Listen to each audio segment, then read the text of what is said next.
what is MSBuild and why do I want to speed it up? If we're going to have a look at some of ReSharper Build features and I'm going to have a look at some MSBuild, it's probably worth us having a quick refresher about what MSBuild is. It is the build technology for building Microsoft applications, for running with .NET applications, but also for C++ and F# and various other applications. It's the project model that lives in Visual Studio, and so it integrates with Visual Studio. And it's also available as a command line so that you can run your builds and build your applications straight from a command line or via continuous integration and so on. So just as a bit of a refresher, let's have a look at what an MSBuild file looks like. I've got a project here, a solution, which I've got loaded in Visual Studio, which we're going to use as a demo here. This is the monocessal solution. It's a nice open source project, which is a good size to have a look at for something like this. I'm going to have a look at the test project we've got here. I want to have a look at the project file behind it. So I can right-click on it, unload the project, and edit the file here, and I'm immediately editing the MSBuild file that runs behind it. So all of our CS proj files are MSBuild files. If we look at an MSBuild file, it's kind of split up into there are four kind of parts to all of this. So let's just collapse that down on the side. We've got a file structure on the left-hand side. It can help us to show what's going on here. So there are four main things really within an MSBuild file. There are properties, which we've got here. We've got a property group which we've got defined here, and these define the various properties which affect how the build works. And it can be things such as the root namespace or the assembly name that you're going to build. And in fact, when you show the properties of a project in Visual Studio, these properties are what is being edited in the MSBuild project itself, because Visual Studio uses the MSBuild API to load in the project, build an object model, and you can use it then to interrogate MSBuild and the project, or it can edit it as well and save it back out. So for example, we've got conditional compilation symbols here. If we have a look in the project, if we go down a little bit there, we've got our defined constants there and the similar sort of value set in the project. So we've got properties. The next thing we've got then are items. So we've got like an item group here. And the items really are the things that you are going to work on in your build. These are usually things like C# files, but they can also be, if we have a look a little bit further up here, they can also be references. So we've got a number of items here which are references, and these are the files that we are using in the assemblies that we're referencing in the project, and this example here is just showing us NUnit. Now one thing we can notice about this file is that aside from a bunch of references and a bunch of items, there's no real work going on there. We're defining stuff. This is very declarative. We're defining all the items and all the properties that make our project work, but we're not actually defining what happens when we build something. And that happens through the import statement we've got here. And this import statement is bringing in a common file which Microsoft has built for us, and this is the Microsoft C# targets. I've got this file here, and this one is much more interesting and busy. And if we have a look at, we've got a whole load of things down here on the left-hand side. You can see them in the file structure window. There's lots of things going on. We're importing more files and doing lots of things, and we're not really going to have a look at any of this in any detail. But the one thing I wanted to show you really here was the next item, the next two things within an MSBuild project. So we've got properties, we've got items, but we've also got targets and tasks. And a target is the thing that runs. This is what we want to happen. And we've got a whole bunch of targets. So in fact, let's go and find the build target. I'm in the wrong window. Let's go to the common one here. If we go and find the build target, we get to see we've got a simple target here, which has got a name, it's got a condition for when it's going to work, but it's also got this item here, depends on targets. And this gives us another property group, which we've got set up here, which gives us another set of targets that this particular build target depends on. These targets have to run before the build will itself run. As we've got before build, which is defined just at the bottom of the file here, and it's an empty target. This allows us to redefine it in our own code if we want to. We've got after build, which is the same sort of thing, and then we've got core build, and we could follow this down, and we could go find the core build target, which again itself has a bunch of depends on targets, and then these are the targets that happen when we do a core build, when we actually do a build. And so we can see that MSBuild is going to split out all of the steps up of our build and do lots of things for us. And this is all managed for us behind the scenes. So Microsoft have got this all set up in a common targets file, a C# targets file, and our own project file is nice and clean and just keeps the files that we're looking at and the references that we make, the properties that drive that file. And of course, when we load that file up now, Visual Studio will parse that file, use the MSBuild API to parse the file, and it'll pull out all of the items there and display all the items in the list in the Solution Explorer. There's a lot of integration between Visual Studio and MSBuild. When we build something, for example, if we right-click on that file and we click Build, or we click Rebuild or Clean, then Visual Studio is actually calling the MSBuild targets Build, Rebuild, and Clean. And so we know that the Visual Studio is going to be doing exactly the same as what we'll be able to do on the command line by running specific targets. There are other targets that are happening as well that are called as well while while Visual Studio is using MSBuild. And things like resolving references. The references node here is populated by the output of the resolve references task, and the values then are put into the UI.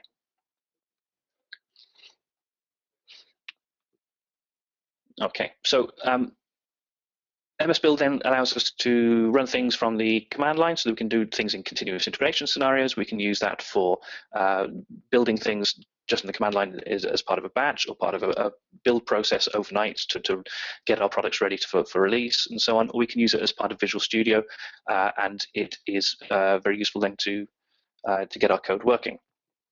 So that's kind of like an overview of what MSBuild is, and I think the question of why do I want to speed it up is fairly an obvious one, really. We don't want to wait for our compile we don't want to be stuck waiting for our compile. We don't want to have to break the flow of working and developing to wait for our code to compile. While the code is compiling, there's not much we can do. If we are in the middle of writing code, we kind of have to stop so that the compiler can read the code that we've saved. And also, if we're going to be doing debugging, we don't want to be changing the code, because then we're not going to be able to debug the code because we've just changed it. And so we want the feedback cycle to be quick. It's especially true if we're doing testing.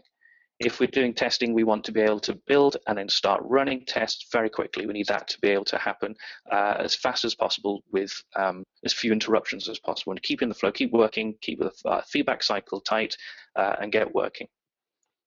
So we've got a few tips then really as to how to make things a bit quicker with your build and how to work with that. And kind of the theme of these tips really is less is more.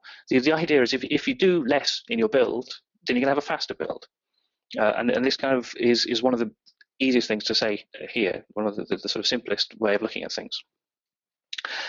But before we go too much further, I need to put a disclaimer here. The tips and tricks we're giving here, they're not going to magically fix a build. You're not going to make your build amazingly fast.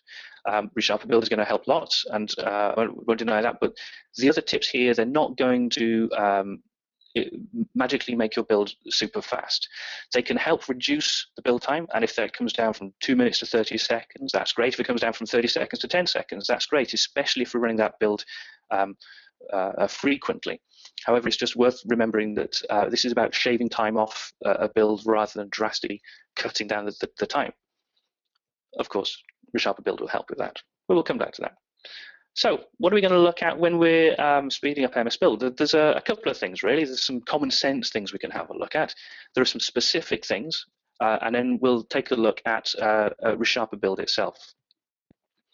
So some common sense things here, really. These are things which are fairly straightforward tips and tricks of how to get your build faster. A build uses quite a lot of disk I/O.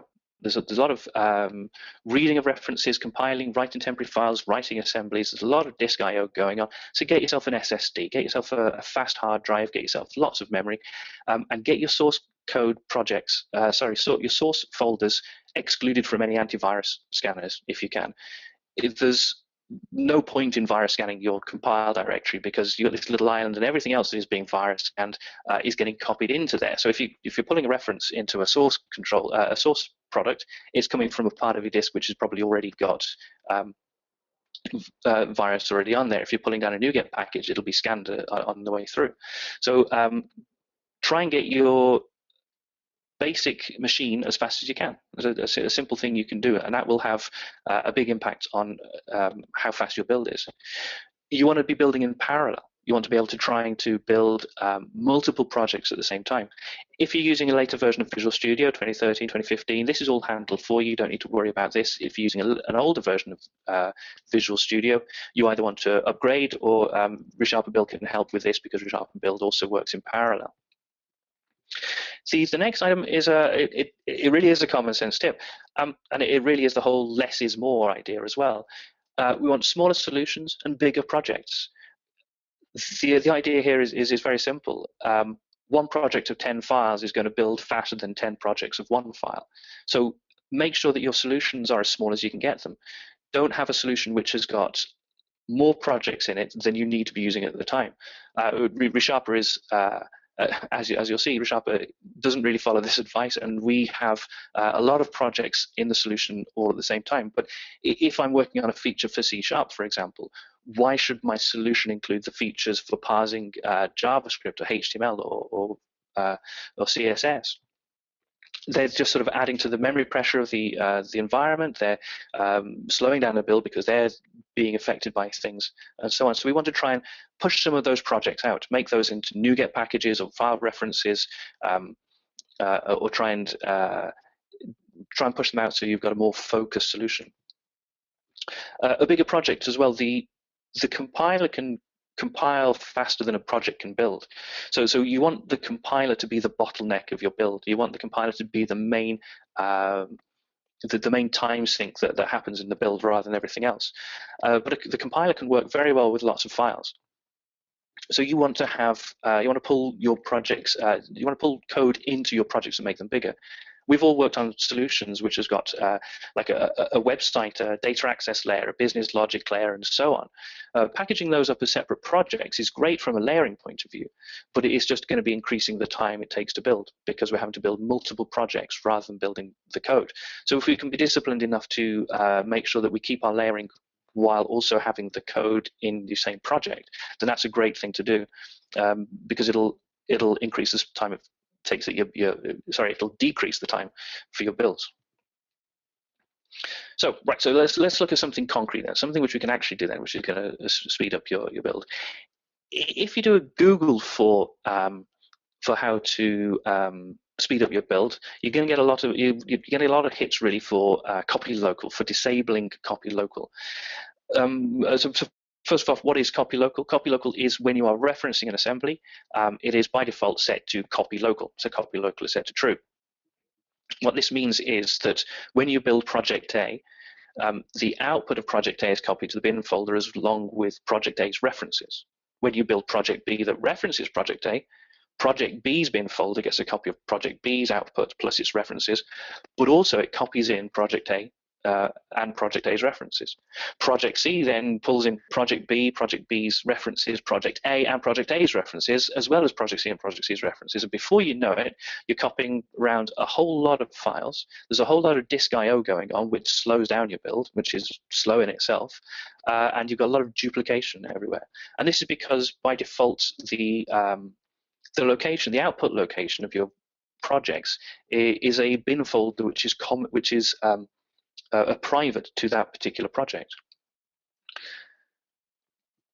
So the sort of conventional wisdom here to sort of speed things up is to disable CopyLocal, and this will work. You know, you will have a speed up here because there's not going to be so much copying of files around. However, it has a negative effect on things. So first off, you can't really use this with NuGet packages because you don't get to control whether CopyLocal is on or off. If you change it in your CS_proj file, the next time you do a NuGet update or an install of a package, it'll reset because NuGet removes a reference and then adds it back in again.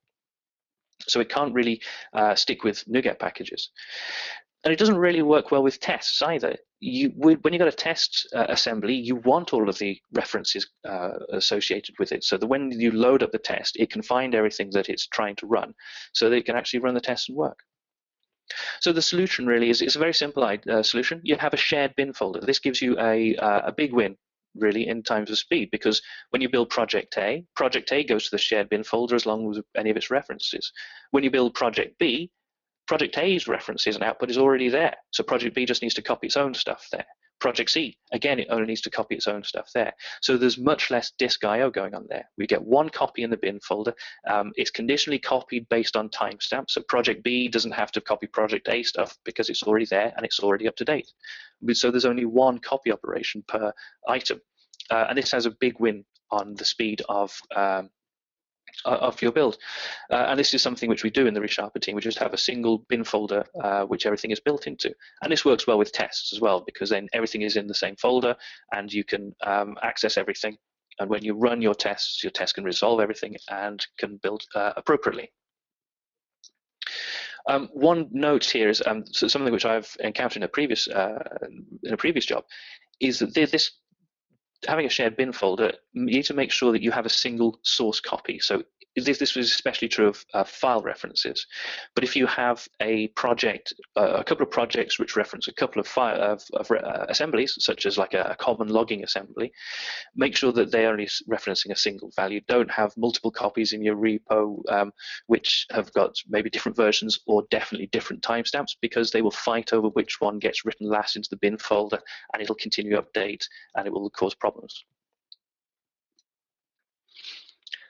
Okay, so the next option then, this is all about HintPath. As far as I can see now, this is mostly for legacy projects and for perhaps plain file references and transitive dependencies. I think Visual Studio and NuGet sort of negates the need for all of this. But we've all got a lot of legacy projects about, so it's very worth it's well worth noting this one down.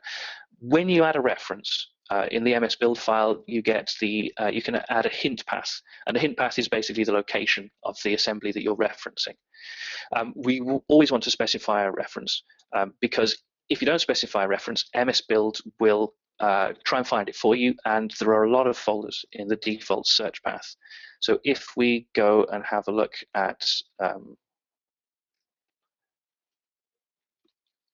here we are. So if we're in the Microsoft Common Targets file again, these are the search paths that we're going to be looking at in term when there isn't when we're trying to resolve assemblies. So we've got a candidate assembly files. First off, we've got a reference path which you can set in your csproj.user file, so you can override things.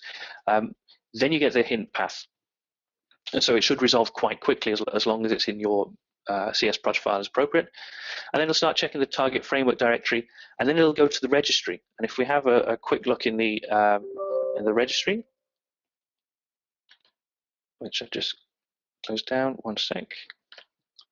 There it is. Okay, this is the location where it's starting to look, and then these are all the folders then that it will look into. And so there are a lot of folders where it will try and search for your for the reference. And we don't really want MSBuild having to walk all around the disk trying to look for references for every single reference that you've got. So if we add in a hint path, that can be a big win, and to reduce the time it takes to find well, it reduces the time for your build, reduce the time to resolve references. So if we're using NuGet, then we're okay, because NuGet already does this. It adds in a location, a hint path already, pointing to the package in the packages folder. And when you add a file reference as well through Visual Studio, it happens, it is added in again. So this is mostly a tip really for legacy projects, but as I say, we all have lots of legacy projects lying around. So the big question really is how to check. How do I know that this is going on and that I've got a problem with my my build that I want to look to fix, and how slow things are going? So if we just swap back to our solution again, let me just make sure I've got all the projects loaded up. The way to check to see if what's going on with your build is to change the output verbosity of MSBuild. Normally it's set to minimal or quiet. you want to change it to set to diagnostic. This will chuck out lots and lots of information. So if I do a rebuild of the test project there, and I go to my output folder, I've got an absolute ton of information here, but the useful stuff is right at the very end here, and you get a target performance summary, and a little bit further down, you've got a task performance summary. And what this does, it tells you how many times a particular target or task was called and how long it took. So if we have a look at this line here for the targets, we see that our biggest problem here, the target which took the most time was core compile, which took 181 milliseconds. That's great, that sounds nice. And then above that, we can see resolve assembly references and resolve project references. And both of those, we want to see those in the tens of milliseconds. And this project is working nicely for that. It's being able to resolve these references nice and quickly, and so everything's good. But this is what we want to have a look for. If those are high, especially if they're taking longer than compile, then you want to go and investigate that. And to investigate that, then you would just search for the name of the task, the name of the target in the output, which has just been put there, and it will then show you when the target is being referenced and called, and then the steps that happen after it. So there's the target starting, and then you can step through all the output below it and see what's going on then to find out what's happening. So if we have a look just quickly for nunit.core.interfaces, let's find where we're going. Where is it? So this is the part in the output where it actually goes off to resolve the reference. And it's telling us here that it's actually pulled it from the HintPath, so we're good. And if it wasn't pulling it from the HintPath, it would then tell us in the next few lines there where it was looking for it. So it was already looking for it in amongst all these EXEs and everything that it's pulled out, but it then doesn't find it in there. It goes to the next items down, and it finds it in the HintPath. Okay, so that's then how to check and how to look for potential slow issues with your build. Right, so the next thing I want to look at really is perhaps a surprising one is XAML. XAML can be very slow to compile.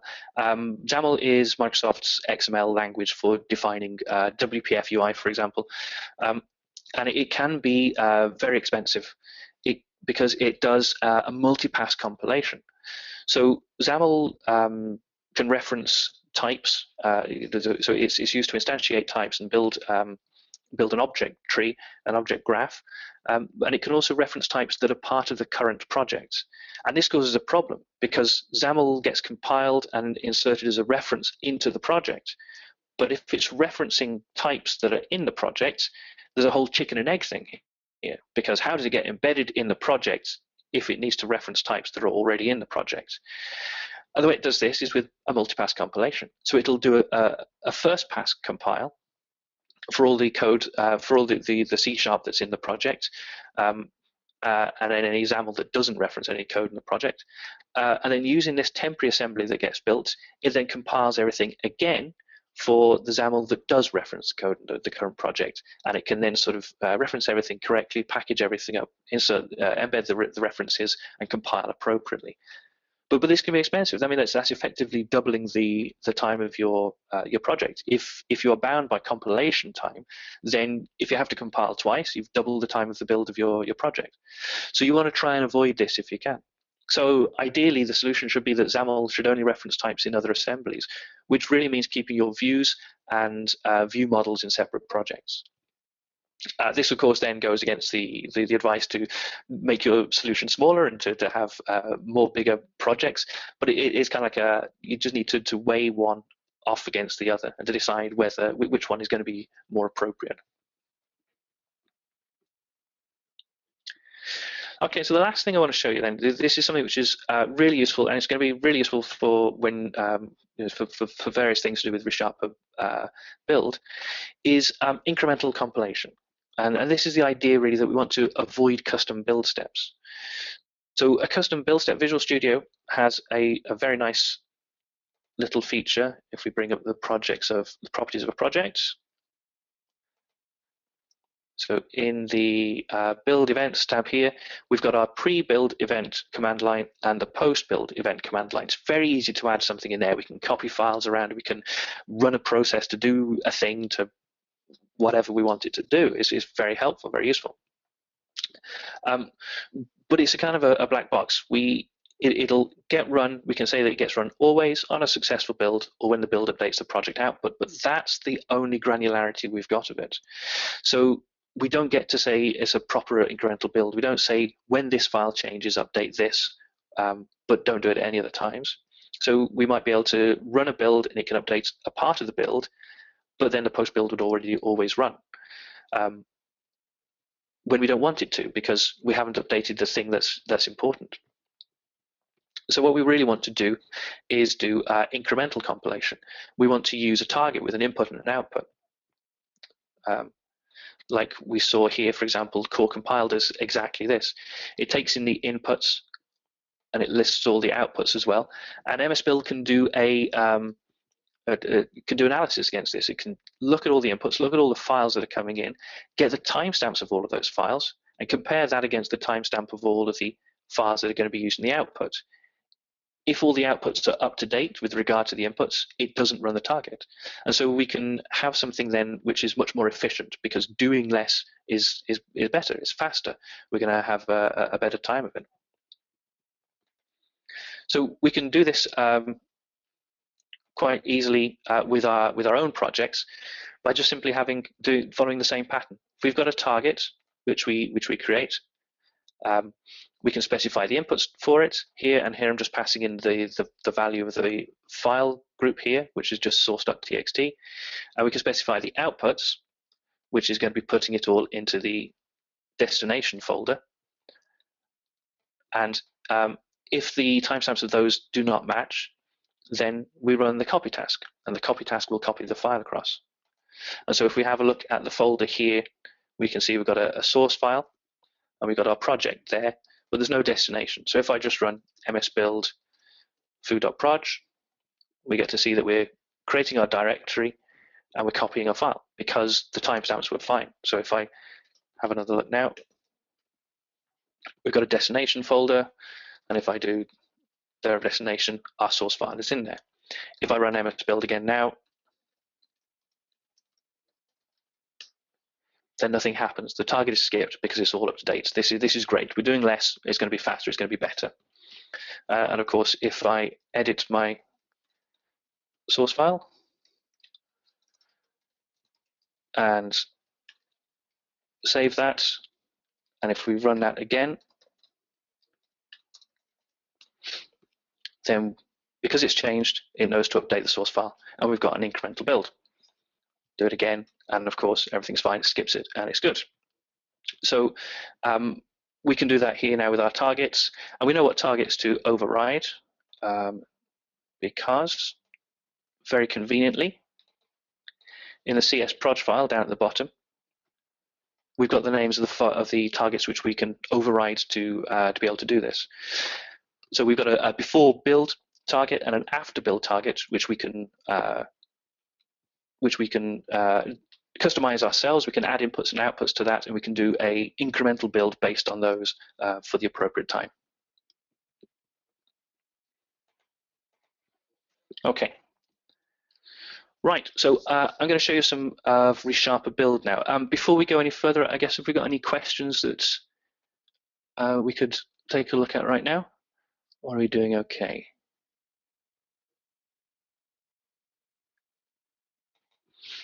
Okay, there's a question of how to set up a shared binary folder. This is actually very straightforward, and all you need to do here, if you reload the project, bring up the properties. Come on, scrolly, that's it.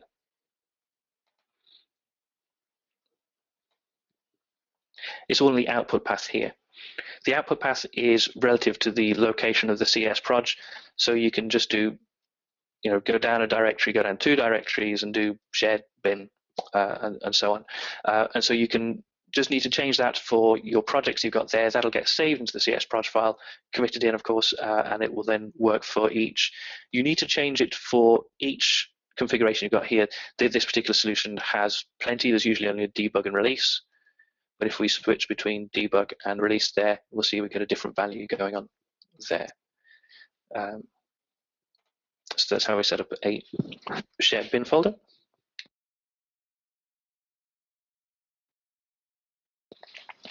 Okay, so ReSharper Build. And ReSharper Build is a new feature of ReSharper 10. The idea here is that we are going to be speeding up building your solution rather than a particular project. So a number of the steps we've given here, HintPaths, XAML, and incremental compilation, they're useful for speeding up a particular project. But ReSharper Build is targeted at speeding up your solution. And it does this by intelligently skipping projects that don't need building. So again, it's less is more. If it doesn't need building, don't build it. This is particularly true of projects, of solutions where you have like a utility project which lives at the root of the hierarchy. Everybody references it. If you change that, the whole project, the whole solution needs rebuilding. ReSharper Build helps in intelligently skipping projects that don't need that to be rebuilt. There are a couple of things it does which speeds up the process. Firstly, it runs everything completely out of process. So Visual Studio in the past couple of years has changed things so that MSBuild is hosted out of process and all the compilation happens out of process, so we can get parallel builds by having multiple MSBuild instances happening. But in previous years, it was in process and the compilers were hosted within the Visual Studio application itself. But now it's out of process. But there's still a lot of control mechanisms inside the Visual Studio process. ReSharper Build takes over the build commands, the build, rebuild, and clean options in Visual Studio, and it then hosts all of the management of the build out of process. So when you hit build, it starts an external process. It's an MSBuild instance as it happens, and that stays running then for the duration of the solution. And it can, because it's staying for the duration of the solution, it can do a lot of useful monitoring and keep on top of the information, provide the information very efficiently and quickly. And also it's out of process, so the Visual Studio process itself it has less memory pressure and should therefore be snappier during a build. So it does two really useful things really to speed up the build. The first one is efficient timestamp monitoring. So we saw with the incremental build, if you run MSBuild and you've got an incremental project, if you've got an incremental target with inputs and outputs, MSBuild itself will check the input timestamp against the output timestamp and only build it if it needs to be built. But MSBuild still needs to monitor those timestamps. So if you build a solution, the solution would have to run through all of the MSBuild projects and look at the timestamps and evaluate everything before deciding whether something was up to date. ReSharper Build, on the other hand, the first time you run through a build, it captures a lot of information. It captures all the inputs and outputs to every target, and it can use that then to build a dependency graph and also to know what are the inputs and outputs to your solution, and it can efficiently monitor those timestamps. If any of those files change, it'll know instantly that to invalidate various parts of the dependency graph. And so when you hit build, it will immediately say, no, everything's up to date or not. The other thing that it does is monitors the public API surface of your compiled assemblies. So this is really useful. Again, if you're talking about like a utility project, if I make a change to the internals of the utility project, if I change the implementation of a search algorithm, for example, then I don't want to have to rebuild the entire world because I've only changed the internals of the utility project. I haven't changed the API. There's no need for all of the other projects to be rebuilt. MSBuild doesn't know that information, but ReSharper does know that information. So what ReSharper is doing is it's monitoring the output assembly of every project, and if it's a managed assembly, then it will analyze the public API surface that you've got in your managed assembly and see if it has been updated since the last run. If it's changed since the last run, it knows that downstream dependent projects need to be rebuilt. If it hasn't changed, then it knows that everything's up to date and it can skip them. And so the final point here is really, why have we built this? Why do we need this? Well, Again, is for our own needs, because when we build a ReSharper solution, we tend to have too big of a solution there, and we want to be able to intelligently skip stuff when we don't need to. But it's also essential for continuous testing, which is another new feature of ReSharper 10. This is the idea of when you save a file, we can build a project, build your project again, and run the affected tests nice and quickly. And I'll demonstrate that in a minute. Okay, so let's take a look then. So how does it work? Let's just close these down. Right, so I've got my project here. My project is just a normal build. If I do it, it's just a standard Visual Studio build and everything's as normal. ReSharper Build is opt-in, so it's disabled by default for new projects. The idea is that we want to be able to be sure that your projects are going to work, that your solutions are going to work, and to ensure that we sort of have it disabled by default. The way to get to it is just to go through the Windows Build and Run option there, and this will bring us up a new tool window here, which will show us what's going on. So this one is saying the Visual Studio Build is being used. So there's nothing much happening here. We've got a nice link to enable ReSharper Build. If we click that, then we get a different user interface showing up here, and we get a box being shown for every project that's in the solution, and the solution itself at the top. These different color boxes show us the status of the projects and whether they're built, whether they need building, whether they've been skipped, and so on. Now, I prefer to have this docked at the bottom of the Solution Explorer and sort of shrunk down so we can see what's going on here. If I just do a build now, we can see that there we are. ReSharper's rebuilt everything. Everything's green and everything's happy. So we've built it, it's been built successfully, there are no warnings, and everything's fine. If I build again, ReSharper's very quickly said, nope, everything's up to date, I don't need to build everything. It's changed the color of the items there, and it's giving us a state there of project build skipped. Now, so let's have a look at how this would work. So I'm going to have a look. So I've got a test project here, monocessal tests. This has a dependency on the monocessal project, which is being used by everything else. Monocessal is used by monocessal rocks, by all of these test assemblies, by these MDB and PDB files. So if I change something in mono.cessal, what would normally happen is that Visual Studio and MSBuild would rebuild the whole solution. So what we're going to do here, I've got the type parser tests. Let's just bring up type parser as well. Let me jump to the right place. Okay, so I've got a public method here which I'm going to change the implementation of. I want to change it to throw an exception for no apparent reason. That's what I'm going to do. Now, if I run my tests here, ReSharper Build is going to check to see if everything is up to date and rebuild everything. If we have a look at the build and run window on the right-hand side here, we can see that monocessal itself has been rebuilt. There are warnings this time, so it's just being displayed in yellow. But everything else is marked as blue. So we've got a light blue here saying that the project's been skipped because it's not affected. The only references have got private changes, so I've made a change to the implementation, but not to the public API. And these items are blue. They're saying that they're not being rebuilt because they don't need to be rebuilt, because I'm actually running the tests. And ReSharper is smart enough to know that if I'm running the tests, they only need to build the projects that the tests are going to use.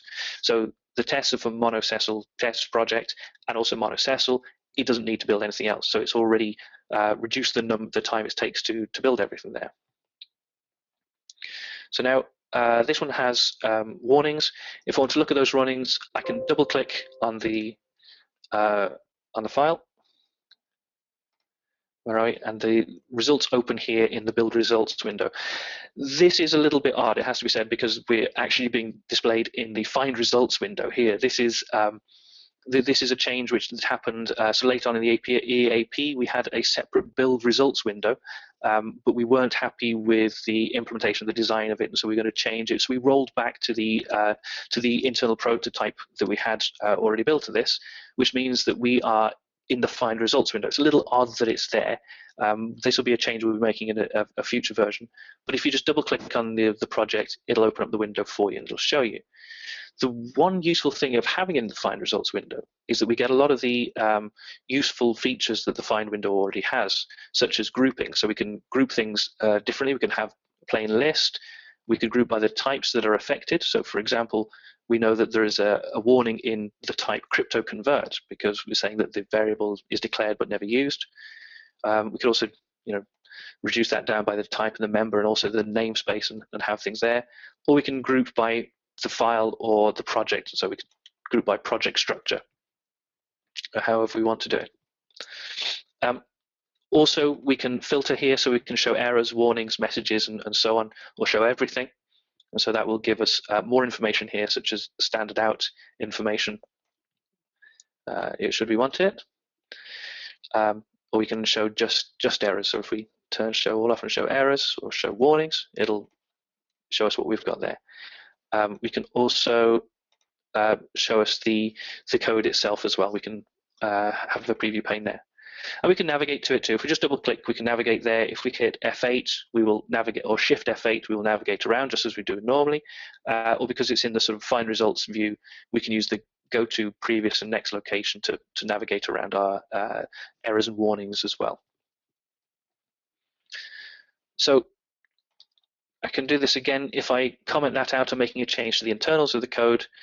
If I do a full build now, then we get to see that ReSharper Build has evaluated all of the projects, but it's decided that only monocessal needs to be built. Everything else is still up to date because things haven't changed. But one thing that's worth pointing out is if we go and where's open folder gone? There we go. So if I have a look in the output folder for monocessal tests,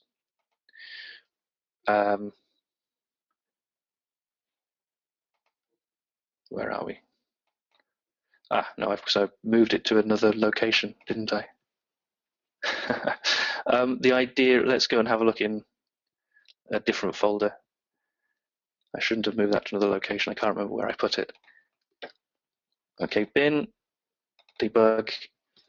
Right, so it hasn't rebuilt this project here, but we can see that actually now that the date modified here is 342, it's the current time. And so ReSharper Build has actually copied the file around for us. So while it hasn't rebuilt this particular project, the rocks tests DLL project, because that date is still 336, it rebuilt monocessal and it's copied it around for us. This is again because ReSharper Build is capturing all this information. It's capturing not only your targets, inputs, and outputs to do your to do efficient timestamp monitoring, but it's also copying all. It's capturing all the information about copying. And so it knows that this file should get copied across if it changes and if the build runs. And so it knows to update the build. So even though this particular project wasn't rebuilt, all of its dependencies are built appropriately and are copied into the right place. So if I build again, now everything should be up to date and ReSharper marks everything as up to date and safe. If I add in a new method, I'm changing the public API. So if I build again now, ReSharper is going to see that everything has changed and it's rebuilt everything. If I delete that and rebuild again, the public API has changed and it's gone. Now, if I make this class internal, and if I add a new method here and build it, right, I've changed the public API. Oh, well, let's get rid of this method first. I've changed the public API by making a class internal. So that's going to rebuild everything. So it has. Just check, let's build again. Everything should be up to date, and everything's up to date. And so now if I add in a public method, it's on an internal class, so it's not changing the public API. And so ReSharper Build is smart enough again to say, I don't need to rebuild this. I'm only going to rebuild this one method, and that's it. No, sorry, this one assembly, and that's it. I won't update anything else. Okay. So that's kind of roughly how ReSharper Build itself works. It'll try and minimize the amount of rebuilds that'll happen. It'll skip the projects that it can. It will only build the projects that are necessary for running tests. It will also copy across files that need to be copied across. There are a couple of other things that are useful to know about this. If we have a look at the settings page, let's just make that a wee bit bigger so we can see what's going on. We got a couple of options at the top here. We can switch between the Visual Studio and ReSharper Build options. We get some configuration options here to show what's going to happen, whether we show a progress bar in the status bar or in the taskbar as well. We get it to show on the application icon, which is quite nice. Also, when we display the tool window and so on. We get some configuration options here as well. We can change which MSBuild version we use. By default, we inherit from Visual Studio, and this is usually the value you want it to be, which is just going to be inherit from VS, and it's the current version. But it allows you to override it if you want to. You can set how many processes you want to use to run in parallel, and also then what importance level the message needs to be in order to get displayed in the output window.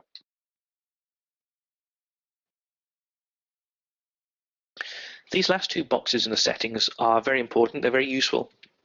They allow us to configure how ReSharper Build works and quite what it works, quite what it does. So the project should be never built. So we can say that a project should never ever be built. So we can say never build monocessel. This is quite a drastic suggestion, and it's almost like unloading a project in Visual Studio. We're saying when you do a build, even if it's out of date, do not build mono.cessel. This can be very useful to get rid of projects that you don't want to build right now that are slow to build or whatever. For example, in the ReSharper project, we can use this to disable C++. If I'm working on a C# feature, I can disable my C++ support so that never builds. But the source code is still available. So if I'm making a refactoring which crosses into some of into code that is used in the C++ assembly, some projects, then I can stop it from being built because it takes a long time to build, and carry on building with a tight feedback cycle.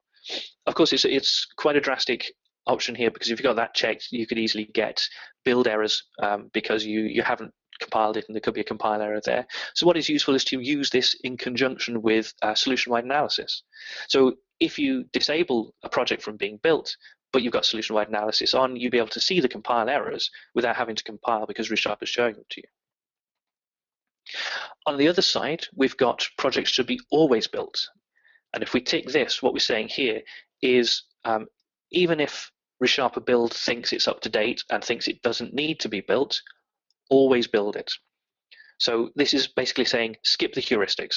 Don't try and optimize this for me, just always build it. What it doesn't mean is that the project is going to be recompiled. All it means is that the project is going to be passed to MSBuild. So this is us skipping the heuristics and saying call MSBuild. MSBuild might decide everything's up to date and everything's fine, or it might decide, okay, well, I need to do something here because it's doing something which ReSharper Build doesn't know about. So if ReSharper Build can't track the inputs and outputs of a particular build step that's going on, then this is the way to enable it and to say, always build this, always tell MSBuild to have a look at this. And that way you can then sort of turn off the heuristics for a particular project. Okay, so let's just show you, where are you? Okay, so over here, the other items on the toolbar, really then, we've got a drop down here, easy way of getting into build, rebuild, and clean. We've got options here for running. You can run without building, so you can run the last good build you had, and similarly debug, you can debug or debug without building. The drop downs we've got here, this allows us to choose what it is that we're going to run, what it is we're going to build and debug. By default, it's just the standard Visual Studio build configuration. So this would be the thing that normally would build. But this ties into ReSharper's run configurations option. And with run configurations, we can add several of these different configurations to allow us to build and run different things. So I could add a new executable. So I could add in an executable for running unit tests in an out-of-process manner, or I could launch a particular project, or I could even add the ability to debug a static project, a static method. If my keyboard hadn't suddenly stopped working. One moment, let's just quickly reload that.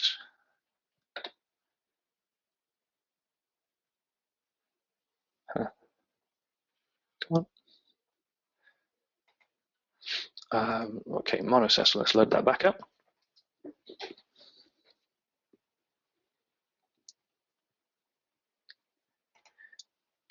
Okay, so if I add in a static method, let's call it foo.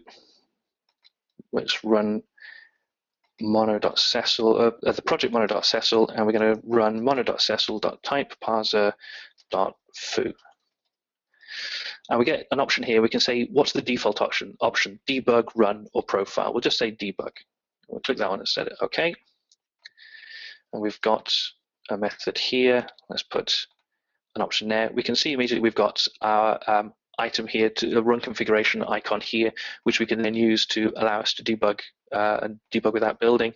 And if we do that, ReSharper Build will run what's happened, and ReSharper will run our debug our run configuration and immediately launch our static method and allow us to debug a particular static method. Again, very useful way to integrate with ReSharper Build. All right, so let's just briefly show you an example which is a bit beefier, really.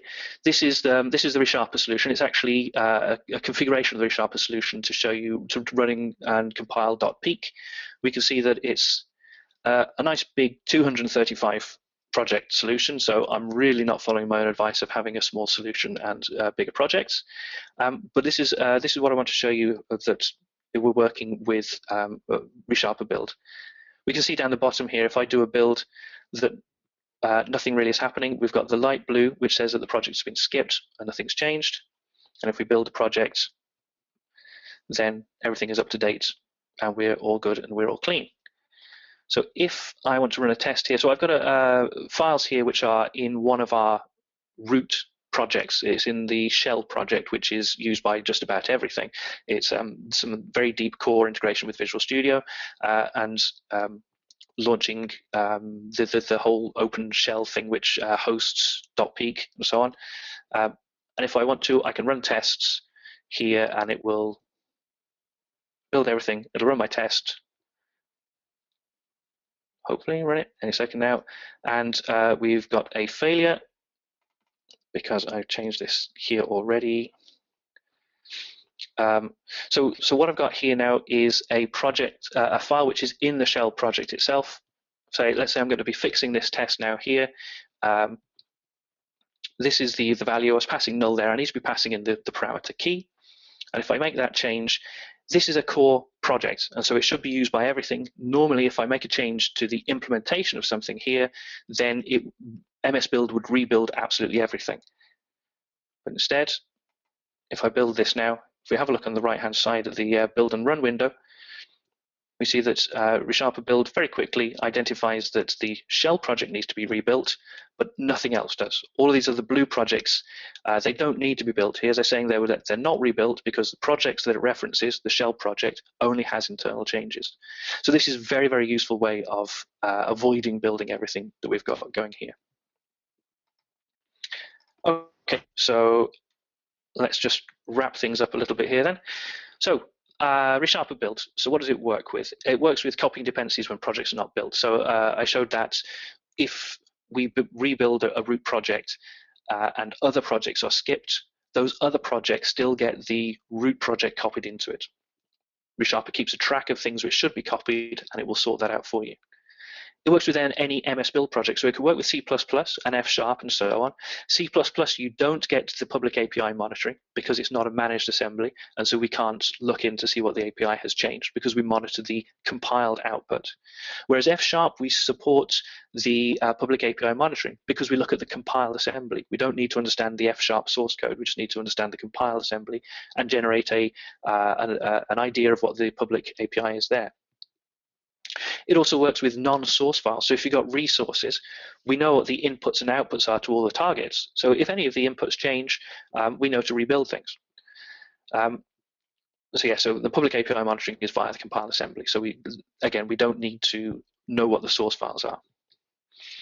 There are a couple of gotchas that will defeat ReSharper Build's heuristics and things that it's worth knowing about. So the first one is that the assembly version is part of the public API. if you have an assembly version which is set to be 1.0.*, this means that the API version is going to change for every build, and that means your public API is going to change for every build. So if you want to make best use of ReSharper Build, change your assembly version to be a static value, 1000. This can be overridden for release build perhaps, or it can be overridden in continuous integration and have a build step which explicitly changes that for you. Custom build steps are invisible. So ReSharper Build tracks the inputs and outputs to a target. If you're not doing a target, if you've only got a custom build step, then it's all invisible and we don't see it.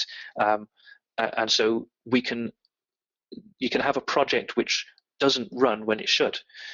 It might need that custom build step running every single time, and it doesn't run when it should because we don't know about that timestamp. If you change your custom build step to use a target with inputs and outputs, it'll work. It'll get sorted. The next item is possibly the biggie. NuGet package restore doesn't get triggered by ReSharper Build, not yet. This is something we're working on, and we'll get that updated as soon as we can. The way to work around this is to disable ReSharper Build for the first install, run normal Visual Studio build, NuGet triggers, downloads everything, and from then on you can switch back to ReSharper Build. It's a minor inconvenience, but it's something we're going to be addressing. And the other thing to point out as well is that it only runs in Visual Studio and ReSharper. It's not a command line tool. It doesn't. It's not something that can work as a command line tool because it's something that runs for the whole duration that your solution is open, and it's monitoring things as it happens. So it's only part of Visual Studio. Okay, so that pretty much wraps up everything that I want to show. If you have any feedback or anything, please ping me on Twitter, CitizenMatt. Ping the ReSharper account. You can send emails to robert.demmer@jetbrains.com or matt.ellis@jetbrains.com. If you want to get a hold of JetBrains from ReSharper 10, if you want to get a hold of ReSharper 10, you can do jetbrains.com/.net. The recording is going to be available next week. And so with that, really, let's have a look to see what questions we've got and see if there's anything that we can answer right now. We've got a number which have already been answered.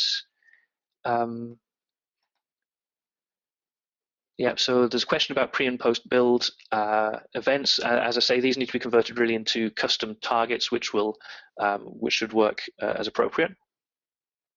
There's another question about internals visible to. So how does ReSharper Build deal with internals visible to attribute regarding the public API monitoring? It should all work. Should all work. No, actually, I don't know the answer to that one. I will have to chase that one up because the idea is then that if the internal API has changed, if you've added a method to an internal class, then the public API has effectively changed for the consumer, which has internals and attributes for.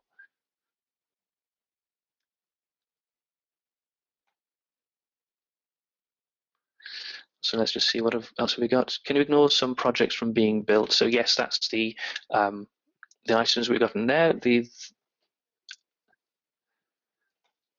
Let me just see. Okay.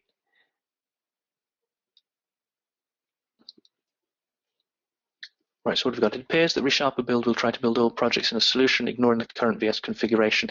This is actually, yes, this is an issue we've got at the moment. If your Visual Studio configuration disables a couple of projects, so if, for example, you go into the configuration management and say, in debug mode, do not build this project, then ReSharper doesn't pick up that information from Visual Studio.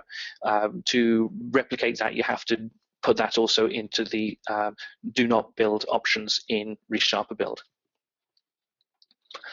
Okay, I think that wraps everything up then. Any other questions we've got, we'll go through the questions again and we'll include them as answers on the blog post, which will accompany releasing the recording. And so I'm just going to say thank you very much for watching and goodbye. Thank you.